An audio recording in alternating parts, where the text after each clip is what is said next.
दोस्तों, पहलगाम हमले पे तमाम तरह की बातें हो रही हैं, पक्ष की, विपक्ष की।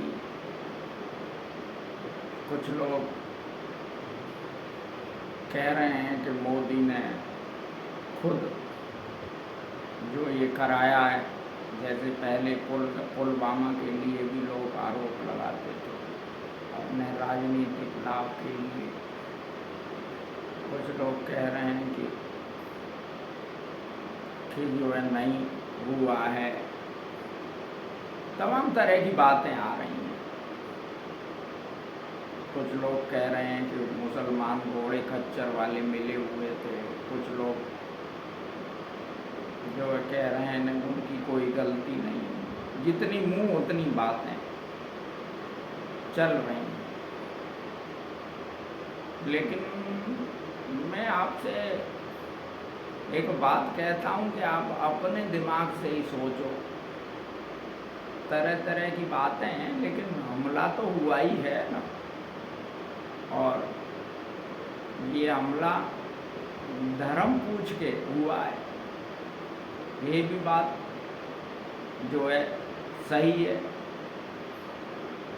बिल्कुल सत्य है। वो उस समय के वीडियो बता रहे हैं। और अभी एकदम बंगाल में भी हुआ ये, हिंदुओं को मारा गया। और तमाम वीडियो रिकॉर्डिंग्स आती हैं पाकिस्तान की, तमाम तरह की, उनसे गजवाए हिंद की बातें आती हैं। और कई लोग मैंने कहते सुने हैं कि कुरान में लिखा है आयत नंबर, सूरा नंबर ये, और कि काफिरों को काटो। सब बात लिखी है और लिखी ही नहीं है। आप देख सुन भी रहे हो कि जो है पाकिस्तान बना, फिर जो है उसे इंदिरा गांधी ने जैसे कैसे उसका काम तमाम कर दिया और उसके 2 भाग कर दिए। लेकिन मुल्क जो हमारा 1947 में बना, तो जो है धर्म की नींव पे ही तो बना। और धर्म के नाम पे उनको राष्ट्र दे दिया गया, और फिर भी वो यहाँ रह गए और अपने आप को सच्चे हिंदुस्तानी साबित करने की कोशिश करते हैं। लेकिन मैं आपको बता दूं, ये कोई सच्चे बच्चे हिंदुस्तानी नहीं है, ये दबे के साह हैं।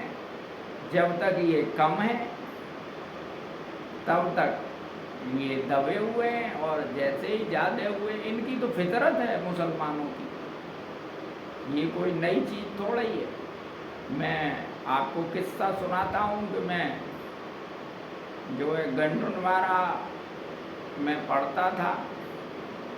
उस समय एक गजेंद्र सिंह राठौर थे, वो इलाहाबाद पढ़ के आए थे। और वो जो है क्या कहते हैं, पत्रकार थे, बड़े नामी, लॉ ग्रेजुएट थे वहाँ के, और बड़ा जलवा था उनका। एमएलए भी कुछ नहीं बेचते थे उनके सामने। उनका याराना था, एक वहाँ का मुसलमान था मुनव्वर हुसैन, उससे। तो जब जो है क्या कहते हैं, उमर भारती की स्पीच पे 90 में जब दंगा हुआ, मैं उस समय वहीं था। तब रह तो इलाहाबाद रहा था, लेकिन वहाँ आया हुआ था, मेरे भाई का घर था।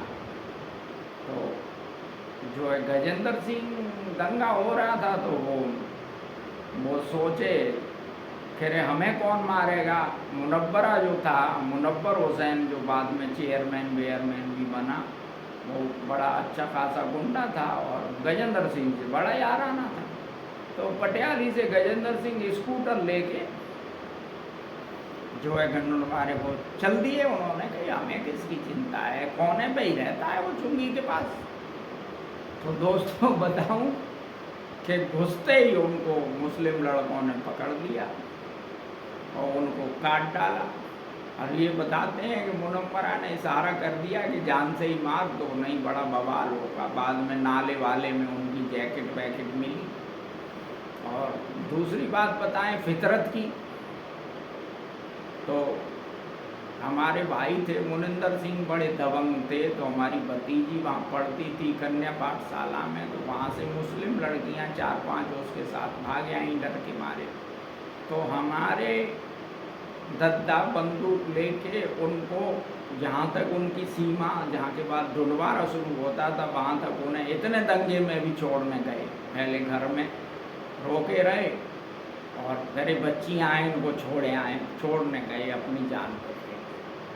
इधर दूसरी तरफ खेल देखो कि जो है गन्नौर कॉलेज में पढ़ के और इधर उधर भाई गांव देहात की बहुत लड़कियां आती थी, तो वो जो है जिनका कोई जान पहचान नहीं थी शहर में, वो बेचारी गई और उनको गणेशपुर बस स्टैंड और जगह वगैरह से पकड़ के मुस्लिम ले गए और जाके 2-3 दिन में उनके रेप हुए और रेप हो के मर्डर, तमाम जो है लाशें जो है शहर के बाहर पाई गई खेतों।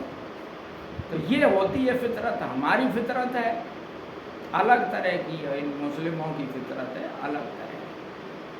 तो ये आप बड़ी अच्छी तरह समझ लो, कुत्ते की पूंछ कभी सीधी नहीं हो सकती, कितना भी रखो ये कभी सुधरने वाले नहीं हैं। इनका ख्वाब है कि हिंदुस्तान पूरा कब्जे में और पूरे संसार में जब तक इनकी कौम का राज्य नहीं हो जाएगा ये मानने वाले नहीं हैं, ऐसा ये सपना पाले।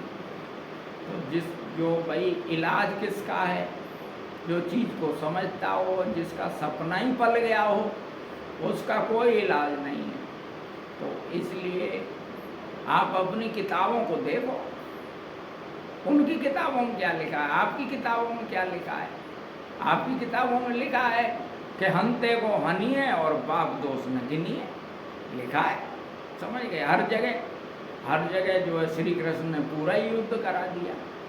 तो आप इनके कभी भाई नहीं हो सकते, आप ये दिमाग में रख लो। कितने भी सेकुलर बन लो, कुछ कर लो, लेकिन आप कोई भाई नहीं हो इनके। इसलिए होशियार रहो, इनका सामाजिक बहिष्कार करो, आर्थिक बहिष्कार करो, इनकी दुकानों से सामान मत लो, इनसे काम मत कराओ, समझ गए। ये आपको करना पड़ेगा, आर्थिक रूप से मजबूत मत करो इनको। इनके पास कोई रीढ़ नहीं है यहाँ, समझ गए। और ये कश्मीरी घड़ियालू आंसू बहाते हैं, इनके पास कोई धन की कमी नहीं है। ये इनके पास दुनिया भर की फंडिंग बाहर से आती है।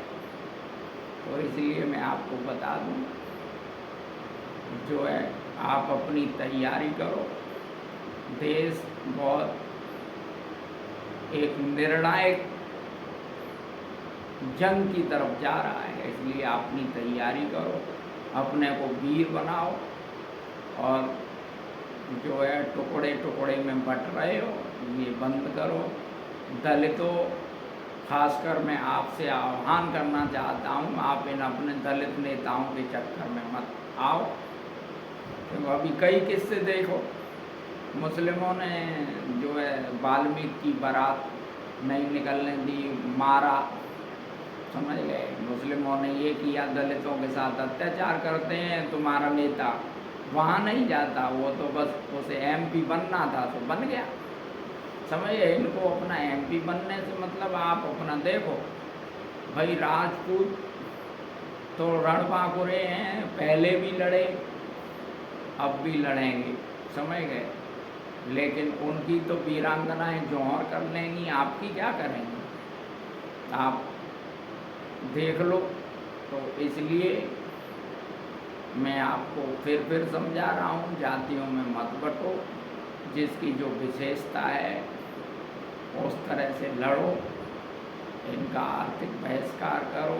ये एक रास्ता है, धीरे धीरे ये कमज़ोर करो इनको, और समय आएगा तो ये भागेंगे भी। एक साधु था म्यांमार में, बिरातू, उसने मिट्टी खराब कर दी रोहिंग्याओं की। चीन इनकी मिट्टी खराब कर रहा है, उस पर नहीं बोलते। चीन में मुसलमानों के कोई अधिकार नहीं। भारत इनके बाप का है। समझ गए? 600-700 साल शासन क्या कर लिया, शासन भी टुकड़े टुकड़े में। कभी भारत पूरी तरह गुलाम नहीं रहा इनका। इस हिस्से में कब्जा हो गया तो उधर छूट गया, उधर कब्जा हो गया इधर छूट गया। तब भी ये अपनी बाप की बपौती मानते हैं। और उससे पहले किनका देश था? हिंदुओं का ना। तो इसलिए मैं आपको कहता हूँ, जागो और उठो और लड़ने के लिए तैयार रहो। सरकारें बहुत जितना कर सकती हैं वो ही करती हैं। समाज ही जो है सारा कुछ कर सकता है। समाज की भी बड़ी जिम्मेदारी होती है। इसी बात को लेके मैं छोटा सा वीडियो बना रहा हूँ। ज़्यादा बनाने का कोई फ़ायदा नहीं है। मैं वीडियो कई दिनों बाद बना रहा हूँ और जो है मैं अपनी बात को समाप्त करता हूँ। धन्यवाद।